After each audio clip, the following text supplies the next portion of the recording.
শান্তিনিকেতনের পৌষমেলার অনুকরণে বালুরঘাটের সংকেত ক্লাবের উদ্যোগে শুরু পৌষমেলা ও পিঠাপুলি উৎসব। চলতি বছরের তৃতীয় বছরে পদার্পণ করলো। ক্লাব সূত্রে জানা যায়, আজ 11ই জানুয়ারি থেকে এই মেলা শুরু হয়ে 19শে জানুয়ারি পর্যন্ত চলবে। দুপুর 1টা থেকে রাত 9টা পর্যন্ত রাজ্যের বিভিন্ন প্রান্ত থেকে এই সমস্ত ব্যবসায়ীরা আসবে। মকর সংক্রান্তি উপলক্ষে পিঠেপুলি স্টলের পাশাপাশি শান্তিনিকেতনের বিভিন্ন জিনিস থেকে সুন্দরবনের মধু সহ বিভিন্ন ধরনের ঘর সাজানোর জিনিসের স্টল বসেছে মেলায়। এই মেলাকে কেন্দ্র করে বিগত 2 বছর বালুরঘাট শহর সহ বিভিন্ন প্রান্তের মানুষ ভিড় জমিয়েছিলেন।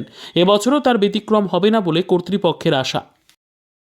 আমাদের শান্তিনিকেতনের যে একটা পৌষমেলা হয় সেটা অনুকরণ করে আমরা লাস্ট 3 বছর ধরে শান্তিনিকেতন বালুরঘাটে ও তৎসহ পিঠাপুলি উৎসব অনুষ্ঠানটা লাস্ট 3 বছর ধরে আমরা করছি এবং আমরা পৌষমেলাতেই অনুষ্ঠানটা করছি বলে আমরা শান্তিনিকেতন আদরে এটার নাম দিয়েছি পৌষমেলা।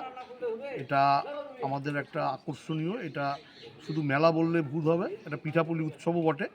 পৌষ মাসে আমরা যা সাধারণত আমাদের যে কালচার আর কি, সেই কালচারের মধ্যে আমরা পিঠাটা আমরা রাখি, সেই জন্য এটাকে পিঠাপুলি উৎসব বলি।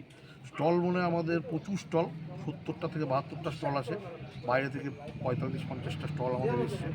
আমাদের যেমন এখানে আমাদের মধ্যে উপস্থিত আছে আমাদের কাটুম কুটুম, যে অবনীন্দ্রনাথ ঠাকুরের যে শিল্পকলা কাটুম কুটুম, উনি শান্তিনিকেতন থেকে এসছেন।